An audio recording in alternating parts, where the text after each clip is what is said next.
ప్రసారం జరగదు. కానీ రంగా గారు అమ్మాయి మీడియాలోకి వస్తాను అనుకుంటుంది. నేను డిబేట్ చూస్తాను వివిధ ఛానల్స్ లోనే, వివిధ మీడియాలో, పక్క మీడియా, నీలి మీడియాలో, ఇంకో మీడియా ఎక్కడ చూసినా కాపులు తీసుకునే ప్రచారం జరుగుతుంది. ఇంకా మొగ్గ వికసించకుండానే మొగ్గగా ఉండగానే కొనుముద్రేసి ఆమె అమ్మ కాపాలని పక్కన జరిగింది. ముద్రేసి కాపులు చుట్టూ ప్రచారం చేసి ఆమె రాజకీయ జీవితాన్ని చేసి అలాగే కాపులు మీద విధంగా ప్రచారాలు చేయడం పద్ధతి కాదండి. రైట్. రెండో విషయం, ఆమె ఇది ఆశా కిరణ్ గారు అన్నగారు లేనప్పుడు రాజకీయాలకు ఎందుకు వచ్చారన్న దానికి నేను ఏకీభవించనండి. ఎందుకంటే రాధా గారు కూడా కులం మీటింగ్ లోనే ఉన్నారు, దుబాయ్ లోనే ఎక్కడో సౌత్ కంట్రీస్ లోనే. ఈమె కూడా కుల సంఘం మీటింగ్ లోనే ఉన్నారు, పాలకొల్లులోనే. అక్కడ అనౌన్స్ చేశారు. 2 మీటింగ్లు కూడా నాకు తెలిసింది 1 మంత్ ముందని ఫిక్స్ అయి ఉంటాయి. సో ఆ ఫిక్స్ అయిన డేట్ ప్రకారంగా ఇద్దరు కూడా కుల మీటింగ్లకు వెళ్ళారు. కానీ అన్నగారు లేని సమయంలో అనౌన్స్ చేశారు అనేది వాళ్ళిద్దరి మధ్యలో స్పీచ్ తీసుకురావడానికనే ప్రసారంగానే నేను భావిస్తాను. ఇంకా వంగవీటి ఆశాకిరణ్ గారు రాజకీయాలకు రావచ్చా లేదంటే ఎందుకు రాకూడదండి? చూస్తే డిటో యాజ్ తీసిన రంగా గారు తీసుకొచ్చి అనిపిస్తారు మనకి. అనిపిస్తుంటే రంగా గారికి డిటో కింద రంగా గారి బ్లడ్, ఆ బ్లడ్ పంచి బ్లడ్ తో పుట్టినాను ఒక మహిళ, ఒక పౌరురాలు రాజకీయాల్లోకి వచ్చే అవకాశం వచ్చే హక్కు ఉంది. ఆమె కావచ్చు వ్యక్తి పక్షంలో జాయిన్ అవ్వచ్చండి. దాన్ని ఎవరో విమర్శించాల్సిన అవసరం. దాన్ని ఎవరో ఏదో వంగవీటి నరేంద్ర గారు ఏదో చెప్తున్నారు, ఆమెమో తెలుగుదేశంలో జాయిన్ అవ్వకూడదు, వైసీపీలో రావాలన్నట్టు మాట్లాడుతున్నారు. ఇది తప్పండి. తెలుగుదేశం చేసింది అన్యాయమే కాదని అన్నాం. వైసీపీ ఏం న్యాయం చేసింది? రంగా గారి కుటుంబం కానీ లేదు కాపులకు కానీ లేదు అన్నగారి వర్గాలకు కానీ రాజశేఖర రెడ్డి ఏం చేశాడు, జగన్మోహన్ రెడ్డి ఏం చేశాడండి? గౌతమ్ రెడ్డి గారు రంగా గారు పిలిస్తే నోరు ఎత్తనా పెద్ద ఛాలెంజ్ చేసేది అదే పార్టీలో జాయిన్ అవుతుంది. అది తప్పండి, ఒక పార్టీలో రావాలన్నది. అయితే ఇక్కడ ఒక ట్విస్ట్ ఉందండి. ఇందాక ఎవరో మేనమామ గారు మాట్లాడిన మాటలలో కూడా నాకు అనుమానం వస్తుంది. నాకు అప్పటి వరకు అనుమానం లేదు. అలాగే ఆమె ఎన్నుకున్న నిన్న ప్రకటన చేసిన ప్లేస్ ఎన్నుకోవడం కూడా ఈ మేనమామ గారు మాట్లాడింది, చెల్లిపాటి గారు మాట్లాడింది ఇది లింక్ ఉన్నట్టు కనిపిస్తుంది. ఎట్లా? ఆమె రాజకీయ రంగ ప్రవేశం చేయడానికి పాలకొల్లు వెళ్ళి కాపు సమావేశంలోనే ప్రకటించాల్సిన అవసరం ఏంటి?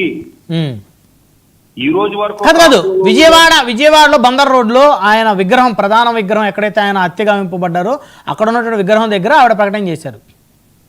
ఇప్పుడు నేనున్న ప్రెస్ మీట్ అండి, ఆమె అన్నది ఏంటంటే నేను పాలకొల్లు కుల సమావేశానికి వచ్చాను, ఇన్విటేషన్ మీద పిలిపించిన ప్రోగ్రాంలోని వచ్చానన్నారు. అంటే ఆ ప్రోగ్రాంకి వెళ్ళిన తర్వాత ప్రకటించడం అనేది కొద్దిగా అనుమానించాల్సిన విషయం అండి. ఇప్పుడు ఆమె నిజంగా రంగా గారు ఆశయాలు తీసుకురావడానికి అధికారంలోకి వస్తే వాళ్ళు వేధించవచ్చు. అన్నగారితో తప్పేం లేదండి. ఎంతమంది ఈవెంట్స్ లేదు, ఎన్టీ రామారావు గారితో చంద్రబాబు వేధించలేదా? కోట్ల విజయభాస్కర్ గారితో, నేదురుమల జనార్దన్ తోటి, ఏంటిది ఈ చెన్నారెడ్డి తోటి రాజశేఖర రెడ్డి విభేదించలేదా? రాజశేఖర రెడ్డి జగన్మోహన్ రెడ్డి విభేదించలేదా? విభేదించేది అది తప్పే విషయం కాదండి. మీరు రంగా గారి ఆశయాలు సాధించడానికే రాజకీయాల్లోకి వస్తే బ్యాక్గ్రౌండ్ తెలుసుకోవాలని చెప్తున్నారు. మీ మేనమాబు గారు కానీ, మీ బంధువులు కానీ, అమ్మగారు కానీ, లేదా వెనకాల ఉన్న మన సాధారణంగా మిత్ర మనుషులు అక్షర సత్యంగా ఎగ్జాంపుల్ చెప్తే మీరే ఫీల్ అయిపోండి సార్, చెప్పకపోవచ్చు. కానీ సో ఇప్పుడు మీరు ఆవిడ ఏ పార్టీలోకి వెళ్తే బాగుంటుందని మీరు ఆశిస్తున్నారు? వారికి ఏ పార్టీలో భవిష్యత్తు ఉంటుందని మీరు అనుకుంటున్నారు సార్? అందు గురించే సార్ నేను ఒకసారి బ్యాక్గ్రౌండ్ చెప్పాలనుకున్నాను. రంగా గారిని అణిచివేసిన పార్టీలు కానీ సామాజిక వర్గాలు ఏం కానీ అందరికీ తెలుసుకున్నదే. వచ్చిన ఆరోపణల ప్రకారం తెలుగుదేశంలో ఉన్న కొన్ని వ్యక్తులు కానీ, వైసీపీలో అప్పుడున్న కాంగ్రెస్ పార్టీలో ఉన్న వ్యక్తులు కానీ సంబంధాలు ఉన్నాయన్నది తెలుసుకున్నదే అండి. అప్పుడున్న కాంగ్రెస్ పార్టీలో ఉన్న ఒక సామాజిక వర్గంలో ఉన్న వ్యక్తులు, అప్పుడు అధికారంలో ఉన్న ఒక సామాజిక వ్యక్తులు ఎంత కలిసి కుట్ర చేసి నిలిపారని ఆరోపణలు ఉన్నాయండి. అవి ఎప్పుడు నిజమా అబద్ధం ఎప్పుడు తెలుస్తుంది? రంగా గారి సమాధుల మీద అధికారంలోకి వచ్చిన రెడ్డి పార్టీలు, కాంగ్రెస్ పార్టీ రెడ్డి నాయకులు విచారణకు ఆదేశించారా, విచారణ చేశారా? చెయ్యకపోతే ఎందుకు పకడ్బందీగా చేయలేదు? రాజీవ్ గాంధీ గారు ప్రైమ్ మినిస్టర్ ఉండగా, ఇక్కడ కాంగ్రెస్ గవర్నమెంట్ ఉండగా ఎందుకు న్యాయం చేయలేకపోయారు? అలాగే ఎవరెవరికో పదవులు ఇచ్చిన వ్యక్తులు ఆనాటి చలపతిరావు గారికి కానీ, లేదా శంకర్ కుమార్ గారు కానీ, రత్నకుమార్ గారు కానీ ఒక మంత్రి పదవి ఎందుకు ఇవ్వలేదు? మరి ఇప్పుడు రాధా గారికి ఇవ్వలేదు కదా ఈ కూటమిలో. మరి మీరు ఎప్పుడన్నా ప్రశ్నించారా అక్షర సత్యం గారు? నేను అదే చెప్తున్నాను సార్, నేను డిబేట్ లో చెప్తున్నాను నేను అదే చెప్తున్నాను. రైట్, ఆ రోజు మీ తల్లి గారికి టీడీపీ ఏం చేయలేదు, అలాగే ఈ రోజున రాధా గారికి టీడీపీ ఏం చేయలేదు. ఎంతమందికో ఎన్నో పదవులు ఇస్తున్నారు, ఎమ్మెల్సీ క్రియేట్ చేసి పదవులు ఇస్తున్నారు. అలాగే వైసీపీ రాజశేఖర రెడ్డి గారు ఏం చేశారు రాధా గారికి, ఆ నెహ్రూ గారి అబ్బాయికి పక్కన చేర్చుకుని ఏదో పొలాలకి ఇచ్చారని ఏదో ఎలకెట్టించారని ఆరోపణలు ఉన్నాయి. రాధా గారికి ఎందుకు చేయలేకపోయారు? ఎంతమందికి ఎమ్మెల్సీ పోస్ట్ ఇచ్చారు, ఎమ్మెల్సీ పోస్ట్ ఇచ్చారు, ఎంపీ పోస్ట్ ఇచ్చారు, మంత్రులు ఇచ్చారు. జగన్మోహన్ రెడ్డి గారు ఎందుకు చేయలేకపోయారు? పాపం మీకు రంగా గారు కోటప్పనికి రాజశేఖర రెడ్డి గారు ఎందుకు చేయలేకపోయారు? ఈ బ్యాక్గ్రౌండ్ తెలుసుకోవాలన్నాను. మీరు ఎవరు నాలాంటి సలహా విని ఒక వైసీపీలోకి ఒక టీడీపీలోకి వెళ్తే మీ అన్నయ్య గారు రాధా గారి పరిస్థితి, లేదా మన వంగవీటి నరేంద్ర గారి పరిస్థితి, లేదా చలపతిరావు గారి పరిస్థితిలాగా అవుతారు. కానీ మీరు ఎందుకు కాలేరని చెప్తాను.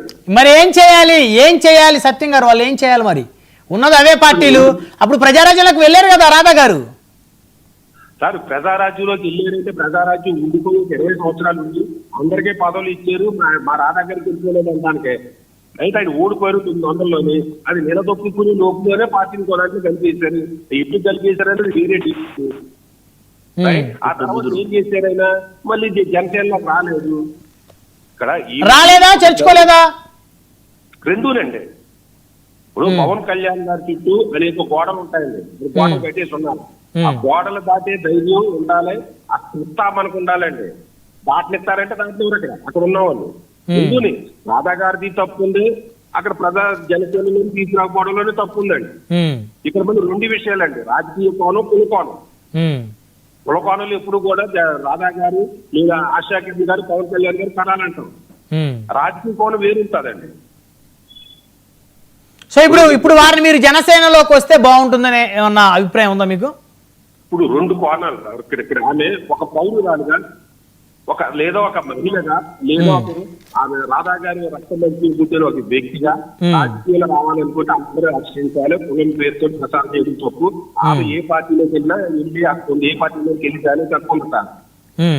అయితేనే రాధా గారు ఆశయాలు సాధించడం కోసమని ప్రచారం చేసి ఆ లక్ష్యాలు చెప్పుకునేటప్పుడు తెలుగుదేశంలో కానీ వైసీపీలో కానీ రాధా గారి యొక్క పరిచయత గురైన ఆ సామాజిక వర్గాల జరిగితే ఖచ్చితంగా విమర్శకు లోనవుతారు. ఆమె సక్సెస్ కాకపోవచ్చు, ఆ పార్టీలు మద్దతు అవసరం ఉండదు, లేదా ఆ పార్టీకి మద్దతు ఇస్తున్నాయంటే మీ చలపతిరావు గారు కానీ, మీ అమ్మగారు కానీ, మీ అన్నగారు కానీ ఎంత ఉపయోగపడ్డారు. మీరు కుల కాపు అని చెప్పుకుంటారు కాబట్టి పిల్లలు కూడా కాపులు ఏం చేస్తారు? సామాజిక వర్గం లేదు, తెలుగుదేశం ప్రతిగా లేదు, రెడ్డి సామాజిక వర్గం కానీ, రెడ్డి పార్టీ కానీ, ఈ కాపులకు కానీ మీ కుటుంబంలో ఏం న్యాయం చేశారు? వాళ్ళ చేయనప్పుడు మీకెందుకు చేస్తారో? మిమ్మల్ని ఇందాక అన్నారు ఎవరు, మనం ఏలూరు ప్రసాద్ గారు, మన ఆమంచి స్వాములు గారు ఏదో అన్నారు కులాన్ని ఎదుర్కొట్టడం కోసం అని. దాని గురించి కానీ ఏమైనా ప్రణాళికలు చేస్తున్నారా సార్? ఆలోచించుకోండి. అంతేగా నేను పాలన పార్టీలో జాయిన్ అవ్వకుండా నేను అన్నాను. మీ కుటుంబానికి, మీ సామాజిక వర్గానికి న్యాయం చేయలేని పార్టీల్లో మీరు ఇస్తే మీకేం మీరు కూడా బతుకోవచ్చు అవుతారేమో. జనసేన మంచిది, ఒక జనసేన ఒక్క నిమిషం సార్, జనసేన ఒకవేళ మధ్యలో పొరపాటు ఫోటో లేదనుకోండి, బీజేపీ ఉంది కాదు, బీజేపీకి, కాంగ్రెస్ కి ఆంధ్రప్రదేశ్ లో ఆ పార్టీలకి మనుగడ ఉందా, భవిష్యత్తు ఉందా? సార్ మనుగోడ ఎత్తుకోండి, మనుగోడ సార్ పదవులు ఎక్కడ బీజేపీలో ఎంతమందికి ఇవ్వలేదండి. కమ్మ సామాజిక వర్గంలో బీజేపీలో ఎంతమంది పదవులు గవర్నమెంట్ కింద. కాపు సామాజికలు ఎవరు ఎందుకంటే ప్రాబ్లం కరివేపాకులు. ఇదే చంద్రబాబు నాయుడు గారు కానీ, ఇదే రాజశేఖర రెడ్డి గారు కానీ, ఇదే జగన్మోహన్ రెడ్డి గారు కానీ ఎంత మందికి పదవులు క్రియేట్ చేసి ఇవ్వలేదు సార్. క్యాబినెట్ హోదా కావాలంటే ఒక పదవులు క్రియేట్ చేసి క్యాబినెట్ హోదా ఇస్తారు. ఒక రాధాకి కృష్ణ కుమార్ గారికి ఎందుకు ఇవ్వలేదండి? ఒక చలపతిరావు గారికి ఎందుకు ఇవ్వలేదండి? ఒక ముద్రగడ పద్మనాభం గారికి ఎందుకు ఇవ్వలేదండి? ఇవాళ ఇంతమంది వచ్చి ఈ ప్రభుత్వాలు మారి కాపుల సమస్యలు ఏ రోజైనా పరిష్కరించినారా? ఈ కాపులు ఉన్నారు, కాపు సంఘాలు. రెడ్ల అధికారంలో అంటే రెడ్డి నాయకులు కాపు సంఘాలు 1 డివిజన్లు అని పెట్టారు. కమ్మ అధికారంలో అంటే కమ్మతో చిన్న కాములు అని పెట్టేస్తారు. ఈ కుల సంఘాలలో బుద్ధి ఉంటే కదండి రాజకీయాలకి, ఆ పార్టీకి బుద్ధి వస్తుంది. ఏళ్ళలోనే నిలకడలేదు, వాళ్ళు ఏం చేస్తారండి రాజకీయ పార్టీలు?